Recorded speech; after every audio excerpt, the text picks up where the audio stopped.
So the Cantillon effect. What is the Cantillon effect and what does it have to do with Bitcoin? By the way, as always, this is not direct financial advice. All financial decisions made with or without this information are solely the responsibility of individuals. However, I do want to talk about the economics of this thing called the Cantillon effect. Now, what is the Cantillon effect? Sounds complicated, but really it's an idea that at its core is simple. If we look at what inflation is an artificial increase of the money supply without the requisite increase in goods and services in the economy. Therefore, inflation by definition depletes some level of value from all the money held in an economy that's used by people, whether it's done by individuals, bigger entities like banks, or done en masse by governments. And there's apparent debate on whether or not this is a good thing or allowable thing, but I think that once we understand what inflation is by definition, should give us a way to think about it. That being said, the Cantillon effect is the result of inflation. It's the necessary result of inflation. When you have a central bank or you have a government monopoly or a business monopoly that's a government/private partnership that's allowed to inflate, that's allowed to print money without adding any goods or services or value to the economy, what this creates is the Cantillon effect, which is this: that as people use the money and as money diffuses through the economy,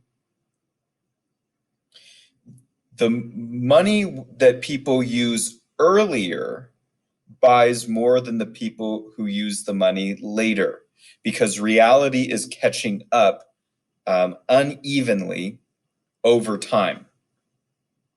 And so basically, the Cantillon effect is those who use the money first get to use the fuller value of the money than those who get the money later.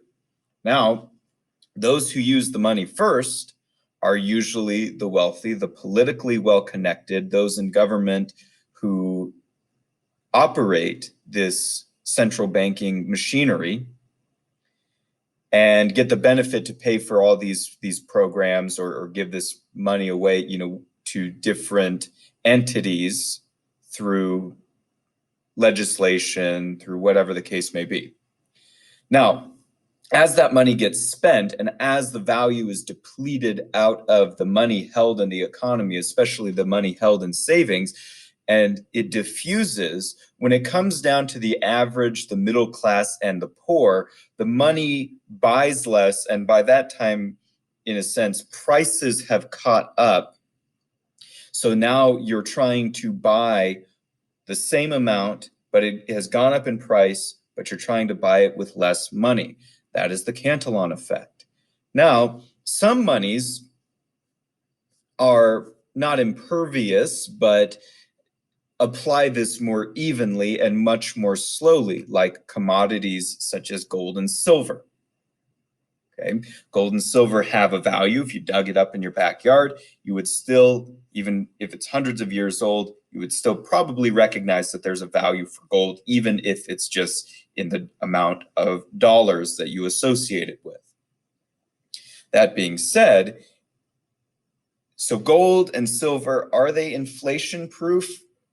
Not in the truest sense of the word, because while they are definitely inflation resistant, they can still be mined and can still be added to the economy. Now, value is being added to the economy through this, but it still can create a Cantillon effect in which the value of other money held in the economy is depleted, but it's much more slower, and in many senses, it could be arguably much more stable. However, it's still those who are well connected, not this time with the printing press of a government central bank and a fiat currency, but those involved in the mining corporations who are usually government entities who involve themselves in those things. So think of Spain in the 1600s, sending people to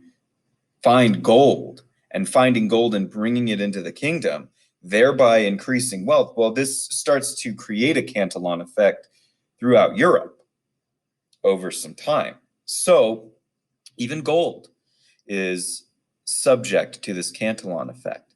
But this article is making the point that Bitcoin is not. Now, Bitcoin does reward those who were earlier, did recognize some sort of value to Bitcoin, whatever that value may be, that it was placed on it subjectively. They recognize this value, and by buying into Bitcoin earlier, they have seen results. However, Bitcoin is arguably inflation proof because it is not, and as far as I understand it so far, cannot be centralized under an authority that can continue just to make more of it without adding goods and services. And Bitcoin mining has basically been reduced. There's a finite amount of Bitcoin, I think it's 21 million, that will ever be produced. And therefore, it is inflation proof in that sense. Could be wrong. This is just an economic exercise and study of something new. And therefore, could arguably, one of the reasons why so many people are buying into it may be because it holds value longer. And people are starting to recognize the problem with government fiat currencies, that if you notice that 90 cents out of the dollar has been taken out over the last 100 years, you're experiencing the Cantillon effect.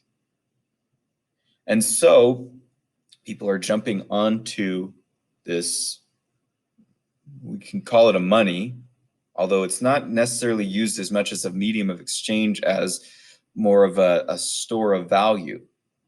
So this article, which is kind of an interesting one, said that in the past, only those closest to the individuals controlling the money supply were able to greatly benefit from each recession, meaning each recession that was happening in wealth because of printing that had all kinds of effects throughout the economy, distorting the economy until it eventually catches up with reality in a recession.